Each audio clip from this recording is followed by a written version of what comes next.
Cartunista das Cavernas. Visualizar. Vamos lá, Cartunista das Cavernas.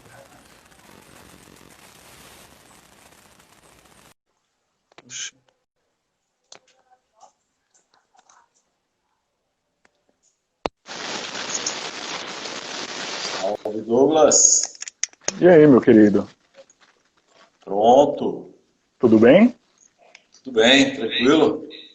Tranquilo. Tá me ouvindo direitinho? Eu tô. E aí, você? Tudo bem? Também, tá ótimo aqui. Ótimo, cara. E aí, como é que tá esses tempos pandêmicos? Pois é, aí, sob efeito de pandemia, de governo maluco, enfim, tentando sobreviver, né, a tudo isso aí. É isso aí. Bom, o pessoal tá chegando agora. Então, vamos lá, vamos começando. A gente está recebendo hoje aqui o Gilmar, conhecido nas redes como Cartunista das Cavernas. Acho que pouca gente que está entrando aqui não conhece o Gilmar, acho difícil alguém não conhecer o Gilmar hoje, alguém que acompanha a charge, humor gráfico no Brasil. Mas, enfim, se eu fizer algo equivocado aqui na sua apresentação, você me corrige, tá?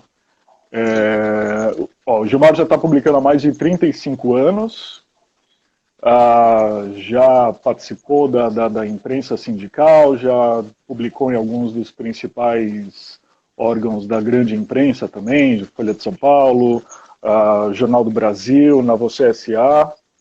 Tem mais de 10 livros publicados por diversas editoras, também tem material independente publicado. Ilustrou mais trocentos outros livros, também publicados por diversas editoras. E uma das razões da gente estar conversando hoje é o Brasil 2019 em Chaves, que é um livro que você colocou no final do ano passado em financiamento coletivo, fez uma campanha muito bem sucedida e agora, hoje eu acho que é o último dia, né, da campanha para financiar a segunda edição do livro, né? Isso, as últimas horas, né, até meia-noite, já encerra Tá. a campanha de financiamento. Maravilha. Se alguém estiver assistindo a gente aí e quiser correr lá para garantir ainda a recompensa, dá tempo, mas de qualquer forma o livro também já está em pré-venda no site da Ugra. Gilmar, por que Cartunista das Cavernas? De onde que vem esse apelido? Pois é, Cartunista das Cavernas é uma própria fusão, né, do que eu sou, digamos assim, porque isso se reflete por uma coisa que eu tenho muita dificuldade, cara, que é a relação humana, né? Me relacionar com as pessoas e tal. Eu, por exemplo, trabalhei durante esse período todo, né? Dentro de casa, no próprio estúdio, né? Em casa, que é onde eu me consigo produzir mais e melhor, digamos assim, entendeu? Eu já tive experiências de trabalhar em redação de jornal, tudo, ir para o local, mas definitivamente nunca fui um cara de redação e de relações humanas, assim, porque eu tenho uma coisa de somatizar toda a periferia do que está acontecendo, entendeu? Tipo, todo aquele frisson, aquele frenesi ali de coisas emocionais, de acontecimentos, tudo isso, eu somatizo tudo, sabe, tipo uma esponja. E aí eu sofro muito, cara, com essa coisa toda. Em redação de jornal, por exemplo, fica todo mundo no mesmo espaço, praticamente, assim, né? Televisão ligada, repórter no telefone, falando alto, repórter correndo porque não sei quem morreu, enfim, aquela coisa toda. Então imagina você trabalhar com criação dentro desse universo e com ainda uma característica de ficar, sabe, sofrendo com todos esses acontecimentos, né? Então, Cartunistas das Cavernas, porque eu de fato existo, digamos assim, e melhor dentro de um lugar que eu domino, vai, Dentro da sua caverna, dentro da minha caverna. Então é mais ou menos por isso que veio esse apelido. Agora esse apelido. tem gente que se dá bem com redação, é inspirador, tal, né? Aquele ambiente de trabalho mais frenético, com aquela coisa toda. E tem gente que consegue fazer, eu definitivamente não. Tanto que a gente já participou de muitos eventos de quadrinhos aí, né? Da própria Ugra e tal. E aí, cara, eu chegava em casa completamente destruído, né? Cansado, desabado, assim, por conta dessa coisa, troca de energias, assim, né? Enfim, mais ou menos por Uhum. aí que vem esse apelido aí. Tá certo. O... Vamos voltar um pouquinho para o começo da sua carreira. Eu li em algum lugar que seu primeiro trabalho publicado foi uma charge no jornal A Voz de Mauá, e era uma charge sobre a morte do Tancredo, deve ter sido em 1985, então. Isso, por aí, exatamente. Quantos anos você tinha nessa época? Eu tinha uns 20 anos por aí. Tá. 20 anos. Foi o primeiro trabalho publicado em imprensa, assim, era esse jornal. Porque, assim, eu sou do Nordeste, né, sou migrante nordestino, aquele personagem que vem do Nordeste e tal, e eu vim exatamente para a região do Grande ABC, a região proletariada, né, do Grande ABC. Então, eu trabalhei em fábrica de porcelana, tudo, né? E até eu lembro, cara, que é uma coisa muito bizarra a gente imaginar hoje dessa história da fábrica de porcelana que tinha aqui, exatamente na cidade de Mauá, aqui no Grande ABC, em que a maioria das pessoas que eram admitidas eram menores, né? E todos eram mutilados. Todos, cara.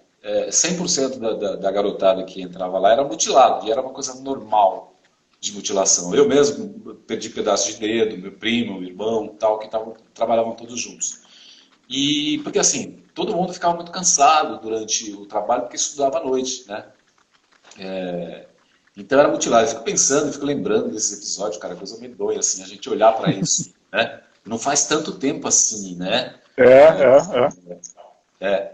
E por conta disso, por exemplo, meus primeiros trabalhos de fato foram na parede dessa fábrica, digamos assim, porque a parede da fábrica de porcelana ela fica muito branca, né? Branca, então Uhum. você vai desenhando lá nas paredes e tal. Então, até que um dia eu saí da fábrica, já tinha lá pelos seus 20 anos e tal, e fui procurar um trabalho como cartunista, desenhista, e trabalhei nesse jornal que era um jornal preto e branco de Mauá, e depois, posteriormente, para a imprensa sindical, que é onde eu, de fato, me formei como cartunista, né? Na região do Grande ABC, em São Bernardo. Tá. Mas você já começou pela charge, então, né? Pela charge. Ah, é. Ah, por que a charge? Né?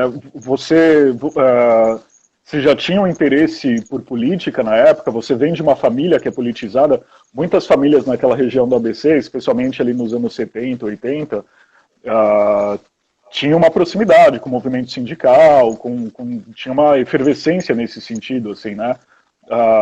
Você tinha essa proximidade com política? Já tinha esse interesse? Ou foi mais uma decisão profissional mesmo naquele momento? Cara, foi uma questão de sobrevivência mesmo, sabe? Tipo, arrumar um trampo com aquilo que você tem afinidade, que era o desenho, era uma paixão muito grande no início. Eu não sabia, não tinha nenhum tipo de informação política nessa idade, não tinha nada. A gente não tinha internet, né? Não tinha também acesso a jornais, enfim. Tinha a televisão, né? Que teoricamente você era induzido a ver determinadas coisas, então senso crítico nenhum. Foi logo depois que eu entrei para a imprensa sindical que eu comecei a visualizar isso tudo. Começou a ter um pouco mais de consciência do que era uma ação política, segmentos sociais, direitos sociais e tal, foi dentro dos sindicatos, né? Eu trabalhei na maioria desses sindicatos e o que mais foi interessante foi o sindicato dos metalúrgicos de São Bernardo do Campo, de Santo André e tal, né? Mas eu não tinha nenhum objetivo político nem nada. Foi por consequência mesmo de entrar numa imprensa sindical, que no momento estava aquele momento quente de efervescência política, de mudança política no país, né? Eu não peguei um pouquinho, cheguei um pouquinho depois do Lula, cheguei um pouquinho depois daquelas lutas muito importantes que aconteceram em São Bernardo do Campo, né? Com as greves e tal, mas eu peguei o final dos anos 80, os anos 90 inteiro, então participei de movimentos junto ali, acompanhando toda aquela coisa diretas dessas campanhas do Lula, né? Toda essa coisa da fábrica dos trabalhadores, né? Já fui detido também por 5 horas por conter material subversivo, porque assim a gente pegava o material da imprensa, né, sindical, e ia já levar para os trabalhadores, para os dirigentes que estavam em greve. Então a gente fazia esse meio de campo, de levar já o material quente ali do que estava rolando durante aquele dia no movimento e tal, né? Então essa consciência política, digamos assim, foi a partir daí. Só que eu, por exemplo, não tinha nenhum objetivo, né, de fazer coisas especificamente sobre política. Tanto que a grande parte da vida profissional foi fazendo tiras e quadrinhos para jornais, de entretenimento. O humor pelo humor, digamos assim, a piada pela piada e tal. Então foi esse o carro-chefe, né? Política veio também como uma consequência tratar assuntos políticos através da charge e tal. Mas, em primeiro momento, é ser um profissional do desenho, né? E viver daquilo, né? Que você sabe que no Brasil, assim, a gente tem que ralar muito para você ter um salário, você se manter como profissional, ganhando grana e tal, enfim. Tá certo. O Wagner perguntou aqui se você tem, se você conseguiria encontrar fácil essa primeira charge, se ela está meio que à mão aí. Não, aqui não. Não. Não Ah, tem, tá. não. Ah, bom, se você lembrar depois, posta na rede, alguma coisa assim e tal, que é interessante a gente ver, especialmente essa questão da evolução do traço e tal, né? Esses dias eu estava vendo, ontem, eu achei algum fanzine aqui em casa, que tinha uma história do Laudo, um fanzine do final dos anos 80, e tinha uma história do Laudo, cara, eu jamais reconheceria o traço do Laudo, assim, conhecendo o trabalho dele hoje, né, então é interessante ver essa evolução do traço, acho que, do artista, né. Mas você comentou que você fez muita tira, né, e você também fez quadrinhos, histórias longas, tal, né.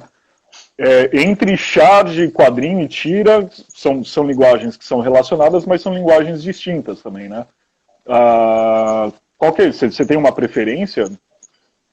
Eu tive a preferência sempre pela narrativa curta das tiras, né? Uhum.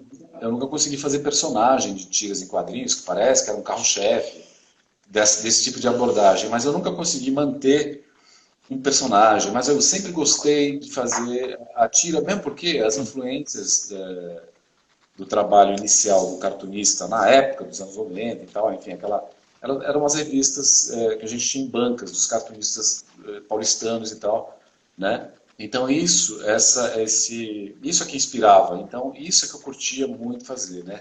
Essas tiras em quadrinhos, mas personagem nunca. Tanto que assim, o primeiro livro que eu publiquei foi pela editora Scala, que foi também uma coletânea de tiras que eu publicava no diário, o antigo Diário Popular, que era um jornal que vendia em banca muito, né, e por conta do caderno de esportes, e ele abordava também um caderno sindical, um caderno de economia muito forte, assim, e eu publicava essa tira nesse jornal, que depois ele passou a ser colorido e tal. Aí eu peguei uma coletânea, né, trabalhei durante 7 anos publicando essas tirinhas, e fiz uma coletânea. E, assim, todos os dias a tira inédita, tipo, era uma tirinha, mas parecia um cartoon, uma charge, né, porque não tinha... Eu tentei fazer alguns personagens durante algum tempo, mas não vingava, porque entrava meio que num tédio, sabe? Assim, falei, que agora, cara? Ficar fazendo isso, né? O que eu faço com ele? Mudava automaticamente para reestimular, né? E na época eu lembro que a gente pegava, fazia o negócio e corria pro Ziraldo, né? Para poder fazer o prefácio, né? A gente fiz muito o relançamento do Pasquim, né? Que foi o Pasquim 21. Pasquim 21, isso. Muitas tiras, muitas charges. Aí eu corri para o Ziraldo e falei, Ziraldo, faz um prefácio do meu primeiro livro, né? Que legal e tal. Aí eu liguei para ele, ele atendeu e falou, como é que é o nome do personagem? Eu falei, não tem personagem. Não, mas tem que ter personagem, cara. Não sei o que, senão não funciona. Fiquei 7 anos publicando a tira, fazendo uma coletânea. Aí ele me falou isso, ficou bem a hora falando assim que tinha que ter personagem e acabou não fazendo o prefácio. Ô Gilmar, bom, são 35 anos publicando, você acompanhou diversas mudanças no ofício ali do cartunista, né? Eu aposto que uma das maiores mudanças foi justamente sei lá, eu acho que a gente pode chamar de declínio da mídia impressa e a ascensão das redes sociais. Você é um cara que hoje em dia você tem uma presença muito forte nas redes sociais, né? Eu estava dando uma olhada ontem, seu Instagram tem mais de 160 mil seguidores, no Facebook são mais 20 mil. É um número bem expressivo, né? Mas é possível monetizar com esse trabalho, compilar, fazer essa estratégia de publicar online, depois fazer um compilado desse material, como você fez com o Brasil 2019, é uma estratégia, de repente, para conseguir monetizar com esse trampo. E hoje em dia você trabalha também ainda para mídia impressa ou está só no online? Pois a gente viveu, você acompanhou também. Eu fui formado nessa imprensa, né, papel e tudo, e vi jornais crescerem, aparecerem e morrerem, né? Jornais de pequeno porte, jornais grandes e tal. O Jornal do Brasil, por exemplo, que eu publiquei durante muito tempo, morrer, quer dizer, enfim, passei por esse processo todo, né? E aí, para continuar atuando, né, profissionalmente, eu vi a necessidade de, por exemplo, fazer uma reciclagem, né? Quer dizer, uma adaptação às redes sociais, a tentar entender como é que é o dinamismo, né, da informação virtual, digamos assim. Então, por exemplo, quando eu trabalhava na imprensa, no jornal, já era rápido. O jornal, você fazia o material. Então, eu fui formado com esse dinamismo, né, de criação e de publicação, né, digamos assim. Então, fazia um material, ia para o jornal no dia seguinte e já morria, né? No dia seguinte tinha que ter uma nova criação sobre fatos do dia, sobre as tirinhas, né? Que eu fazia muita tirinha de comportamento sobre as coisas que estavam rolando naquele momento, digamos assim. Então, seria uma charge de tira, sei lá, como é que dá para qualificar isso, né? Então, durante esse período, durante esses anos todos, né, digamos assim, que eu fui criando um tipo de patrimônio autoral, com tiras, né, ilustrações, etc. Então, eu vi morrer todo esse mercado, esse campo de atuação de impresso, né? Porque assim, eu fazia para jornais e fazia livros didáticos junto com o meu amigo Fernandes, que me ensinou muito, né? Como lidar como atuar dentro da ilustração editorial, né? Para as grandes editoras e tal. Então a gente trabalhou muito fazendo isso.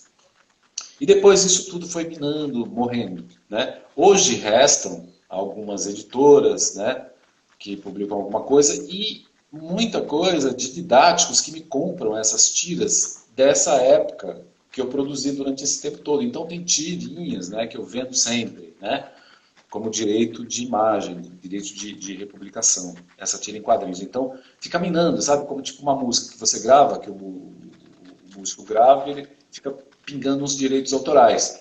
Inclusive desses livros e tal que a gente publica, né? E então fica pingando essas coisas, então você vai juntando isso e vai formando uma grana, né?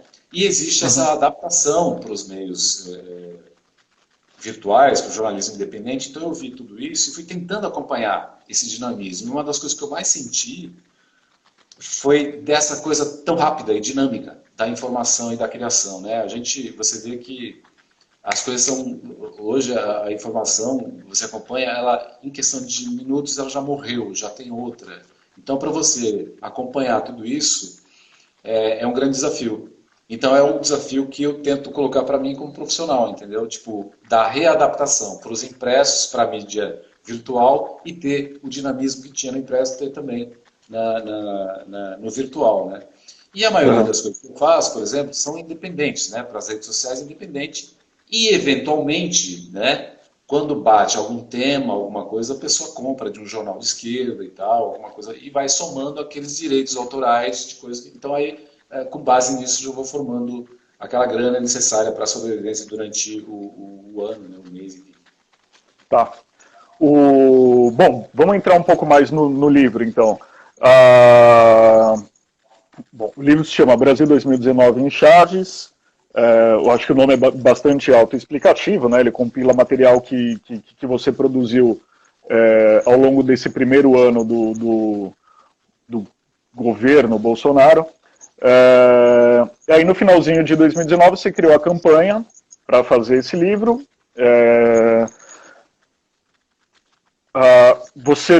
A primeira campanha já foi muito bem sucedida, eu acho que foi 136% que você bateu da meta. A segunda campanha que está encerrando hoje, você já bateu 180% da meta, né? Então, eu não lembro, na verdade, de um mesmo livro ter batido 2 vezes em seguida tão bem as metas no Catarse. Além, obviamente, da qualidade do material, o que você acha que levou esse sucesso nas campanhas? Você acha que a sua presença nas redes foi fundamental para isso? E, além disso, você consegue, pelos apoios que você teve, você consegue entender mais ou menos qual seja o seu público? Digo, você acha que é mais o público de quadrinhos ou é mais um público que está interessado no tema, mais um público interessado em política? Então, até voltando um pouquinho da pergunta que você fez, se dá para monetizar. Primeiro assim, que eu acho que não dá. O tema charge, por exemplo, não é vendável, digamos assim, no sentido editorial. A tira também, por exemplo, a gente já tem dificuldade para vender isso, né? Eu consegui fazer livros, PROAC, a gente conseguiu fazer livros para vender para o governo federal, de coletâneas de tiras, né? Que foi um grande desafio para a Editora Devir, por exemplo, que a gente teve a primeira venda para o governo federal, então teve o Will Eisner, Fernando Gonzalez e a tirinha que eu fazia. Então, é muito difícil. Você conseguir vender as tiras, o público não quer isso, já lê, sabe? Assim, não, é diferente das graphic novels, sabe? Dos quadrinhos que tem um público já mais formado, já é um material com, digamos, uma substância diferente, né? Diferente das charges, que elas são dinâmicas e não tem muito essa coisa vendável. A não ser que seja um grande autor, que conta, sabe assim, um cara que tem grande presença, enfim, tem uma grande história, de grande substância, que nem o Angeli, por exemplo, aí consegue vender charges, o resto não vende, né? E aí, eu tinha um receio, por exemplo, de fazer catarse, de fazer campanha de financiamento coletivo. Porque aí entra aquela coisa de você ter que ficar lembrando a pessoa, olha, e tal, tem uma campanha assim, não sei o quê, você ficar tipo, meio que, né, enchendo o saco ali das pessoas para ela ir lá e apoiar e tal. Então eu tinha uma resistência muito grande, sabe? Eu demorei muito para fazer esse negócio. Mas, como deu start, assim, as pessoas falam, não, vai lá, faz um negócio. Como deu start de documentar, né? Porque, assim, essa história que a gente está vivendo hoje, como a ditadura militar, a gente vai ter uma visão mais apurada, vai olhar com os olhares, com análise melhor, depois que passar tudo isso.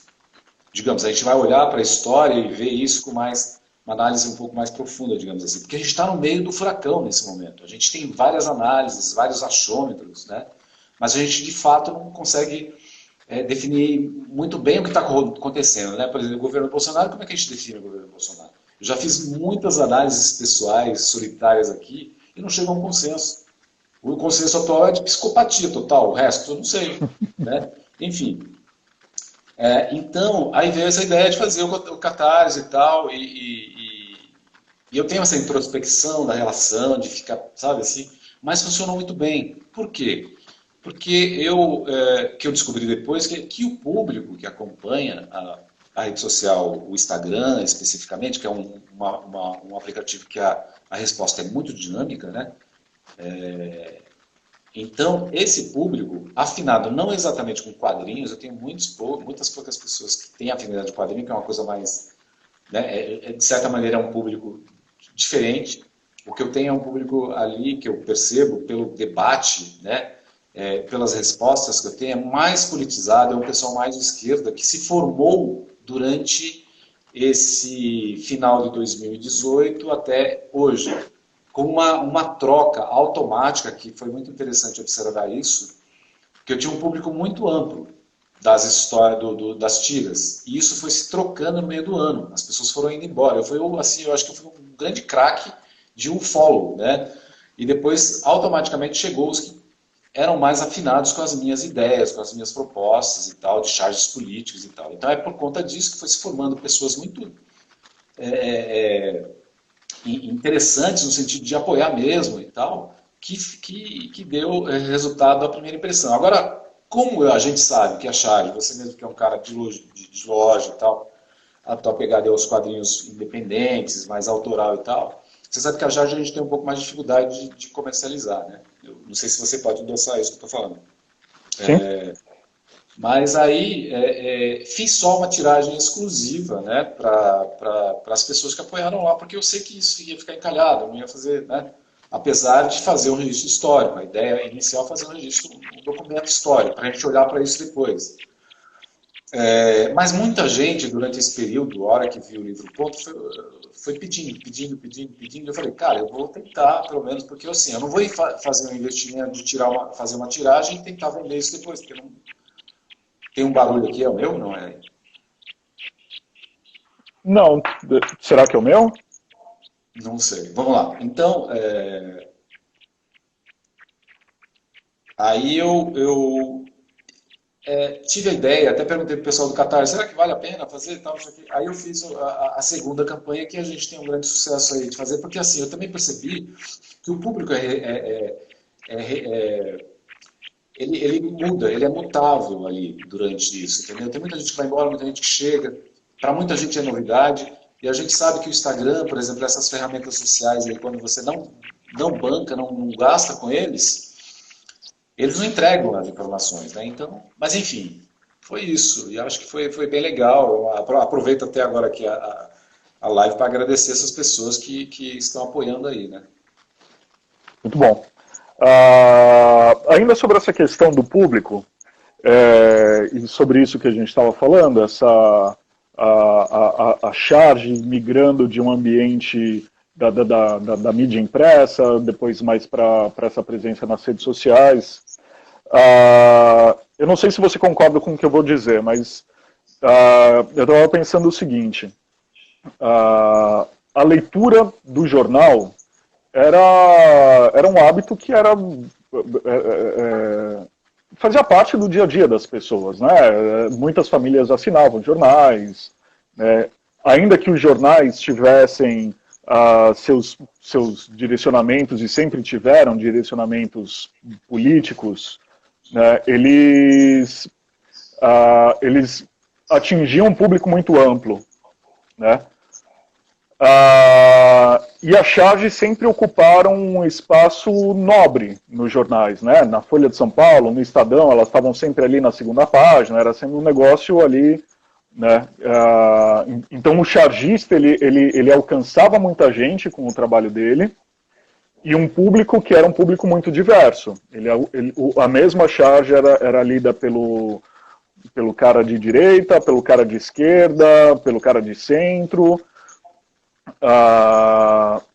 Hoje em dia, nas redes sociais, e com toda essa história de algoritmo e tal, eu tenho a impressão que essa leitura da charge ela mudou muito, né? Então, a impressão que eu tenho é que chargistas de esquerda tendem a ser lidos por pessoas de esquerda, chargistas de direita tendem a ser lidos por pessoas de direita, com exceção dos haters, que são barulhentos, mas geralmente são poucos, né?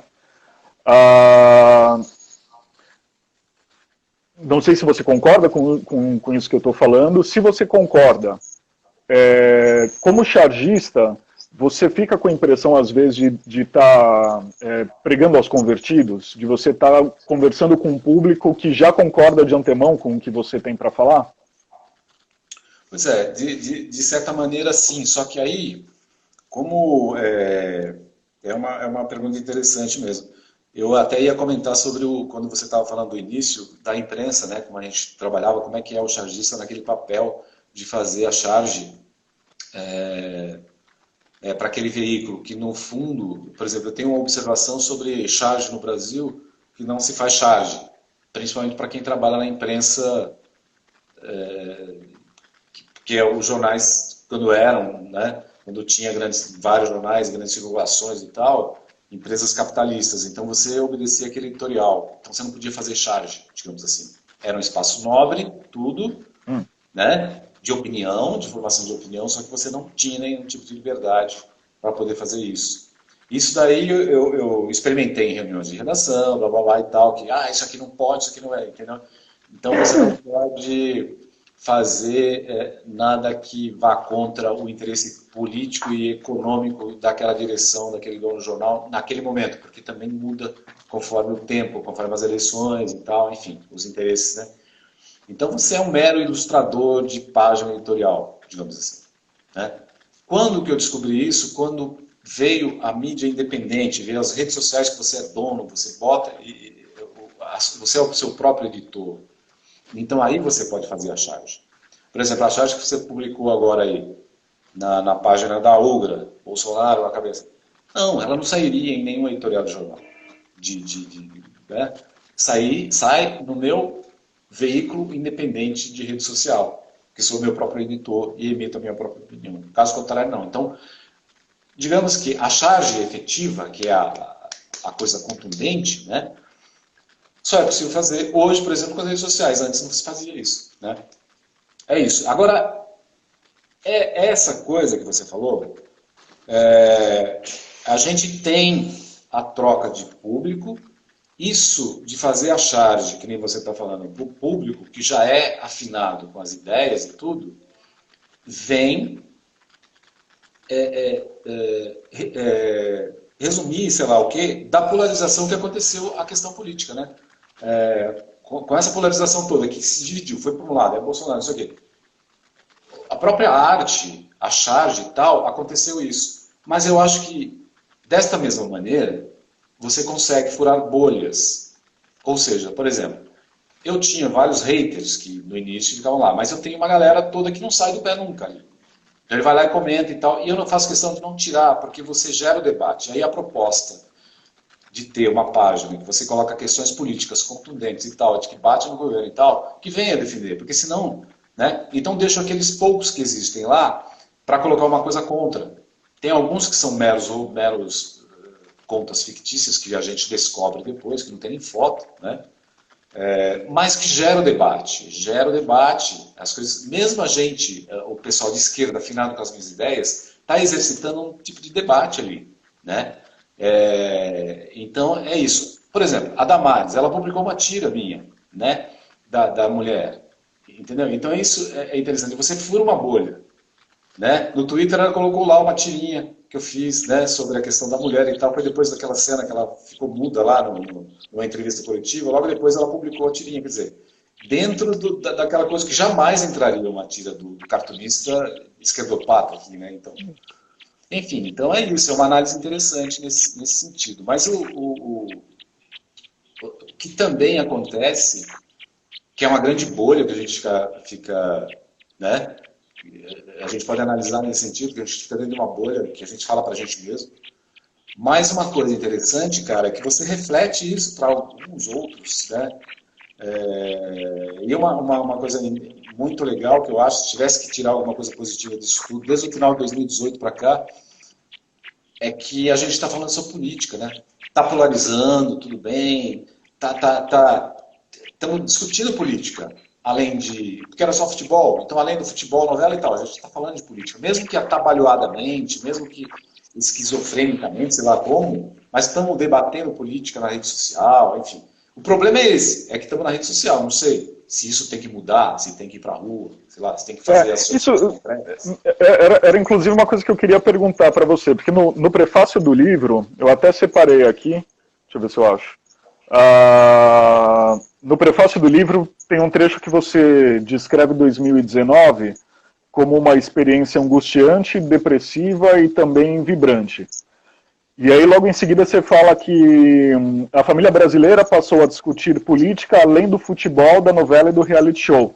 Mesmo que ainda de forma desconexa, mas talvez tenha sido algo positivo nesse ano de tanta bizarrice governamental, né? Então é justamente isso que você está trazendo agora, da gente tirar algo de positivo desse momento, que seria a incorporação da política no debate do dia a dia, na conversa cotidiana das pessoas e tal. Ah, eu confesso para você que, assim, eu não tenho uma opinião formada sobre isso, porque às vezes eu realmente falo, nossa, que interessante, hoje eu converso com pessoas da família, com amigos que nunca queriam falar sobre política e tal, e a gente está falando sobre isso, e você começa a ver até o vocabulário político entrar, né, na conversa e tal. Por outro lado, eu acho que às vezes, assim, né, eu tenho a impressão que a gente não está falando sobre política além do futebol. A gente está falando de política da mesma forma que a gente fala de futebol. Então, assim, a gente está falando de política da mesma forma. Sei lá, a gente está mais pensando no placar do que querendo aprender a jogar. Você acha que esse jeito de discutir política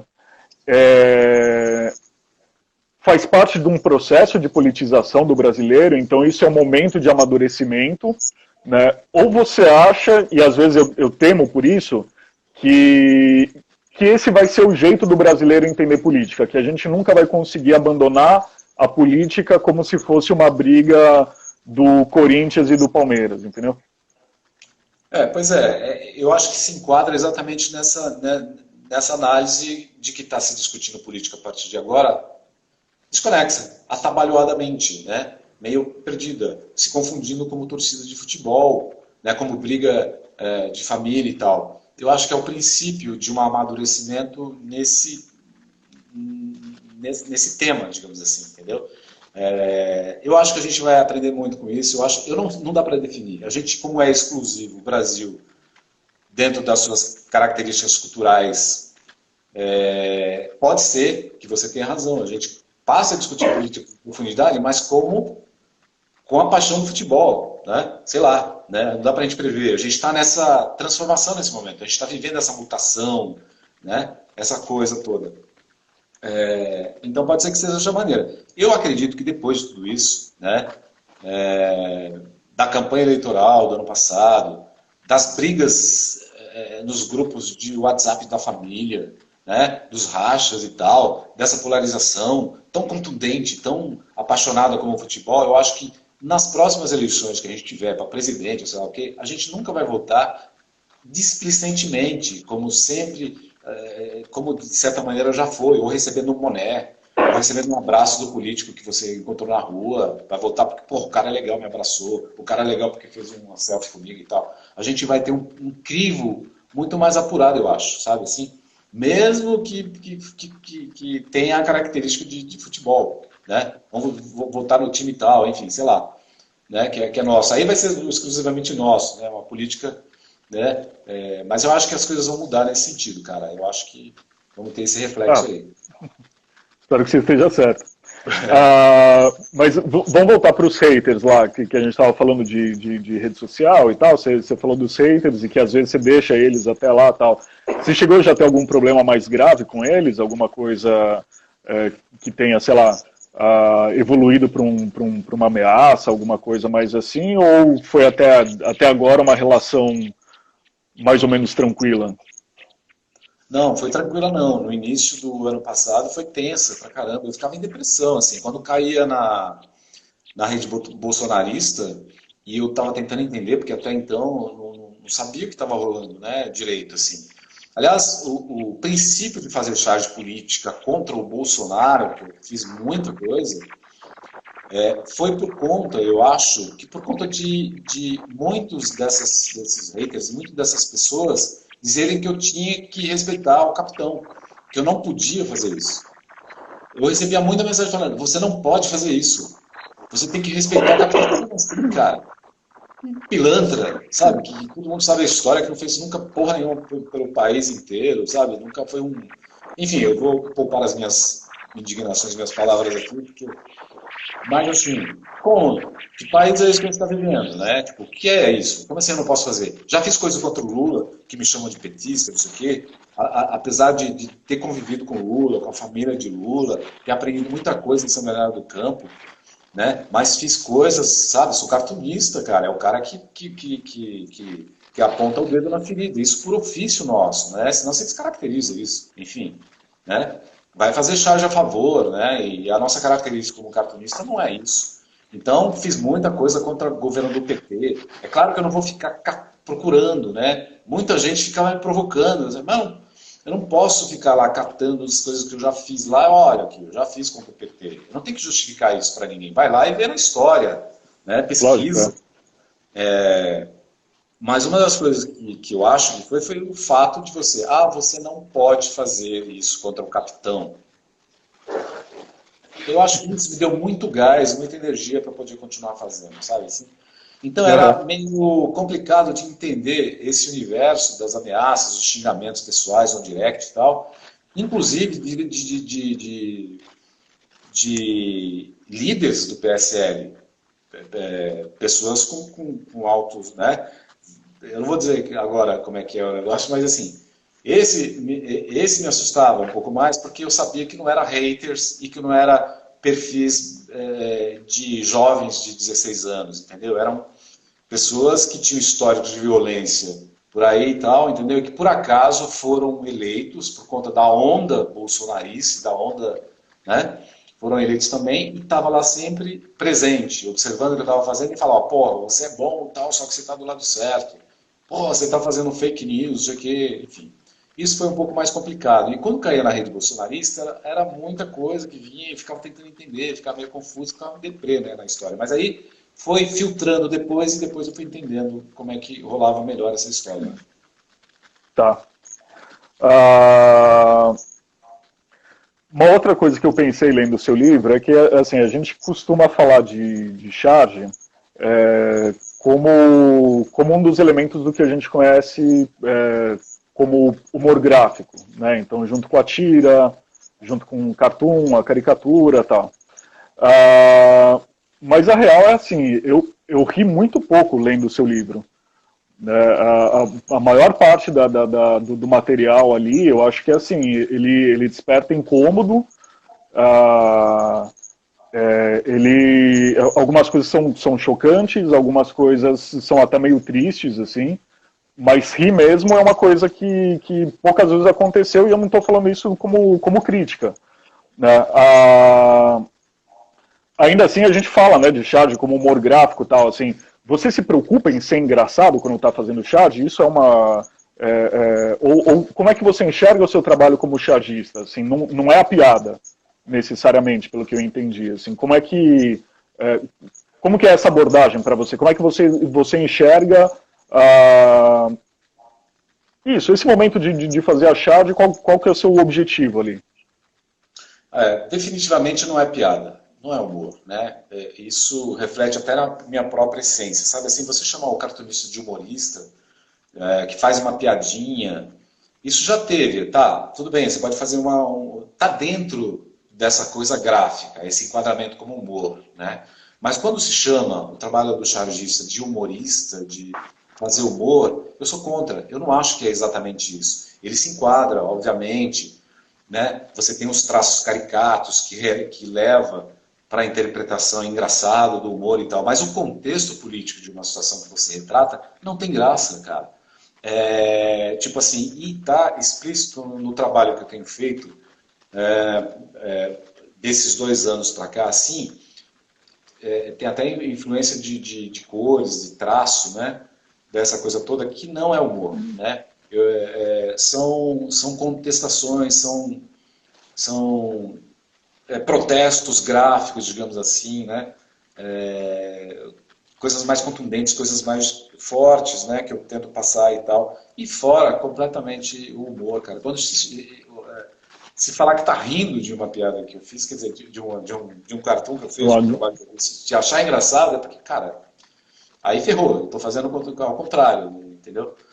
Então é isso que eu acho, é a coisa mais séria, né? Usando a ferramenta de humor gráfico. Essa é a minha intenção desse trabalho político, especificamente dentro desse governo Bolsonaro, né? Essa coisa da risada do kkk, sabe assim? Até já fiz coisas desse tipo e colocando em charge que eu acho que, diretamente para os bolsonaristas, eu acho que eles nem entendiam direito o que eu estava fazendo, eu achava engraçado. Né? E riam também com o kkkk, 3Ks, né? Enfim. Uhum. É muito mais o comentário mesmo, né? Então eu acho que esse tipo de charge que você faz, ele tem muito esse poder, assim, que é o poder de síntese, assim, né? Você pega uma situação que é muito complexa, que é muito cheia de nuances e você consegue condensar ela numa imagem e em poucas palavras, assim, né? Quando tem palavra, tal. Eu acho isso incrível, assim, eu gosto muito. Pois é, e O... sim, pode Pode falar, falar. pode falar. Não, pode concluir. Tá. Bom, 2019 foi um ano que você produziu alucinadamente, né? Eu lembro que eu e a Dani, a gente brincava às vezes aqui em casa, quando acontecia tinha alguma notícia politicamente relevante, assim, a gente brincava que se a gente apertasse o F5 no computador já ia aparecer uma charge sua, assim. Ah, o livro, por outro lado, assim, ele tem cerca de 100 páginas, né? Eu imagino que você tenha produzido bem mais do que isso, né, do que essas 100 charges. O que eu queria saber? Duas coisas sobre isso. Primeiro, como é que foi revisitar esse material no final do ano? Porque é, a gente tem criado muitos traumas, né, nesse percurso, assim, né? Então tem algumas coisas ali, até quando eu peguei o livro, fui ler ele inteiro de uma tacada só, no final eu tava tipo, caralho, que ano foi esse, meu? Que 2019, dá uma ressaca, assim, né? Como é que foi para você revisitar esse material? E também de um ponto de vista editorial, que critérios que você utilizou para deixar uma charge de fora e colocar outra? Pois é, porque a charge ela tem essa característica de se perder com o tempo, né? Notícias que são muito pontuais, fatos que são muito pontuais, se você não acompanhou, ela não tem o menor sentido, né? Você não vai compreender, né, esse negócio. E ainda mais nesse governo em que eu costumo dizer que eu não dou conta, né? Apesar de produzir durante o ano passado muita coisa, não, a gente não dá conta de acompanhar tudo, porque a produção de um governo que nem esse, que é a própria disputa da comédia também, né, das charges, ele é a charge, né? O governo é o cartoon, na essência, você não precisa pensar muito, é só reproduzir aquilo lá no papel. Então, é muita coisa que aconteceu, então muito ficou de fora. E aí, o critério muito relativo que eu fiz, por exemplo, para colocar as coisas, digamos, mais relevantes dentro de um livro de 100 páginas, foi tirar muita coisa fora, que foram essas coisas muito pontuais que ela se perderia, digamos assim, mas que não deixa de ser também importante. Só que não daria para fazer uma coisa assim, eu fiquei pensando economicamente também, porque aí ia ficar muito caro também para produzir um negócio desse, não sei também. Eu não tenho experiência editorial, né? Sou o produtor da prancheta, né? E como a gente faz independente o negócio, vai meio que ali tentando acertar de alguma maneira, cria-se algum critério, né, para uma edição e faz o material que foi dessa maneira que foi feito. E vi coisas ali que me relembrou, por exemplo, de fazer a segunda edição agora, do mesmo material, me deu uma angústia muito grande, sabe do que, cara? De não fazer mais aquele, fazer o outro que está aqui agora, durante esse período todo, né? De fazer as novas charges que estão sendo produzidas durante esse ano, que são um monte.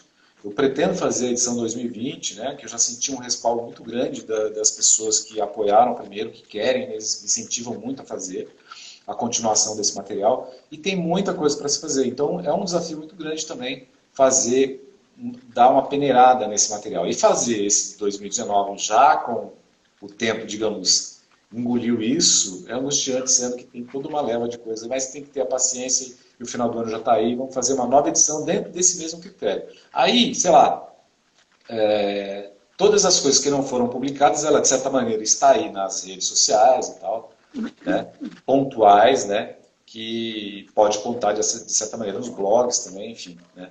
É que se perde, né, enfim, não sei se dá para fazer também um documento posterior com não só as que foram publicadas, mas as que ficaram de fora e tal, fazer uma coisa mais completa, eu não sei, porque aí também é a questão econômica, né, para isso. Pensando agora, você está falando, eu imaginei que uma solução, de repente, para isso poderia ser fechar um arquivo em PDF, alguma coisa assim e tal, até para oferecer para os apoiadores. Daí o material que foi produzido nesse período, mas que não está no livro tal, e aí você mesmo compila um PDF, né, porque é uma coisa que não teria um custo Isso. adicional ali na campanha tal, mas que poderia ser interessante, né, para os apoiadores tal, e para ficar Sim. esse Aí tem. registro, né. Ah, deu uma travada aqui, Gilmar. Pode falar, acho que voltou. Isso. Pode falar. Tá. Bom, a Dani está me informando aqui que a gente já está com o tempo Finalizando. finalizando aqui. Ah, eu queria então acabar com meio uma provocação aqui. Na verdade, assim, foi uma conversa que eu vi esses dias, um bate-papo que eu vi no YouTube entre humoristas de esquerda e tal. E eu achei engraçado que num determinado momento um dos caras virou para os outros e falou assim, cara, vocês já pararam para pensar o que vocês estariam fazendo da vida se o Haddad tivesse sido eleito? Né? E aí todos eles ficaram meio tipo, sei lá, eu ia estar, talvez eu estivesse procurando emprego, sei lá, tal, né? Assim, é inegável que um governo merda ele é uma boa matéria-prima para quem trabalha com charge, para quem trabalha com humor político e tal. Você tem ideia do que o Gilmar estaria fazendo se o Haddad tivesse sido eleito? Você ia estar Eu não mais tenho. focado, de repente, nos quadrinhos? Ou, sei lá. Não, não tenho a menor dúvida. Eu estaria de olho ligado em qualquer vacilo do governo Haddad. Qualquer vacilo, porque assim, quando você faz político, quando governa, cara, não tem como você ser 100%, né, fazer coisas a favor. E o nosso papel é de apontar onde estão os erros, né?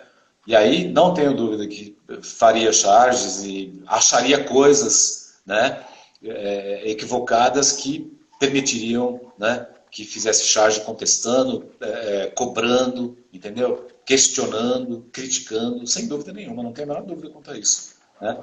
Esse que é o negócio. Agora, eu estava lembrando de outra coisa agora e me perdi. Pode falar que eu vejo se eu consigo lembrar depois. Tá, não, o Vinícius lembrou bem aqui que, de qualquer forma, teria o Dória. Teria o Dá para manter. Dória. E assim, porque olha só, Douglas, não é só, né, o alvo também não seria só um governo de esquerda, já que a gente faz de esquerda coisa, mas todo um contexto social que vem se arrastando há muito tempo. Violência Sim, policial, cara. Violência policial, sim. machismo, sabe? Tudo isso rende as charges durante. A gente não dá conta. Eu sempre falo, não dá conta. Você entra numa piração de querer produzir para dentro, não dá conta. Não, e de qualquer forma, assim, né, esse bate-papo que eu me referi, assim, eles estavam falando em tom de brincadeira e tal, porque de qualquer forma a questão também não eu acho que nesse momento que a gente está vivendo, a questão extrapola o fato de ser um governo de direita ou se fosse um governo de esquerda, né, o governo do Bolsonaro, ele é ruim até para os parâmetros da direita. O problema dele, essencialmente, não é nem só ser de direita, é ser tão amalucado, tão fora do prumo ali, como ele é, assim, né? Então, É, realmente, ele rende um material muito farto, assim, né, para o pois humor é, político, né? isso. Eu não sei se ainda tem tempo aí. Tem um pouquinho. Isso, eu estava falando, por exemplo, que nem você até comentou, acho que é André Damer que fala, né, que, porra, que país legal para um cartunista viver, né, tipo, não falta material. Mas, cara, eu discordo um pouco. É um desespero, sabe? Assim, para mim, por exemplo, que é uma angústia todo dia acompanhar todo esse universo e com a característica de somatização desses problemas sociais todos, que me deixa muito depressivo durante o dia, sabe? Acompanhar tudo isso de perto, essa coisa que acontece, né? Então, pode ser bom para vários cartunistas que tiram de letra isso que faz, né? Mas, para mim, é um grande problema. Né? Era ótimo que não tivesse tanta coisa para fazer umas charges mais light, mas Poder ser engraçado, né? muita coisa. Podia ser engraçado, cara, fazer coisas mais engraçadas. Mas é muito pesado. Eu chamo até de uma terapia pessoal. Eu uso isso como terapia pessoal, até porque essas questões em que eu faço um desenho, eu não sei se você consegue notar o traço que é feito isso daí. Isso é muito difícil de traduzir no impresso ou numa tela de celular ou de computador, o desenho pronto. Mas o processo que ele é feito, eu nunca consigo transmitir ou dizer como é que essa coisa emocional, porque ele, essencialmente, você ter um traço assim, é a emoção que você está vivendo no momento, sabe? Daquilo, daquele contexto. É transmitido para o papel daquela maneira, entendeu? É feio, é pesado. Isso eu já me peguei, a gente já se pega, muitos nos flagrantes, na própria expressão que você está fazendo quando você está fazendo aquele desenho lá, entendeu? Então, não dá para comemorar, cara. No meu caso, eu não comemoro uma bizarrice social e psicopata, sei lá como é que se chama isso aí, e fazer chá sobre isso. Coisa de fazer coisas mais light, enfim. Tá certo. Gilmar, puta prazer conversar contigo. Queria lembrar, acho que quem está assistindo a gente, que hoje é o último dia da campanha, ainda dá tempo de apoiar no Catarse, mas o livro também está em pré-venda já no site da Ugra, dá para garantir o exemplar autografado até o final da segunda quinzena de agosto. Também tem material seu, originais seus na Nona Arte, né? Uhum. Eu acho muito bacana, quem se interessar em de repente ter um original do Gilmar, dá uma olhada lá no site da Nona Arte. E, cara, se quiser falar alguma coisa para encerrar, a palavra é sua. Bacana, Ugra. Douglas, saudade de você, da Dani, de visitar a Ugra. Finais de semana, a minha terapia era passar nessas ruas todas, cara, sentindo muita falta disso durante esse período, né? E obrigado pelo apoio, né? Tem aí, vou fazer a assinatura dos livros para ter uma pré-venda aí na Ugra, quem tiver interesse, né? É só procurar aí depois. Vou fazer dentro desse pacote para os apoiadores todos, né? Vou fazer também essa leva toda para a gente ter na loja aí. E agradecer também a Nona Arte lá por expor aí os originais. Os originais eu descobri que tem uma coisa bem legal, foi um carro-chefe ali na campanha do Catarse, né? Legal, muito obrigado aí pelo apoio, seu apoio, da Dani. Sucesso, estamos juntos aí na sobrevivência, cara. A gente que agradece. Em breve nos encontraremos. Abração, cara. Abraço. Abraço para todo mundo que estava assistindo aí também.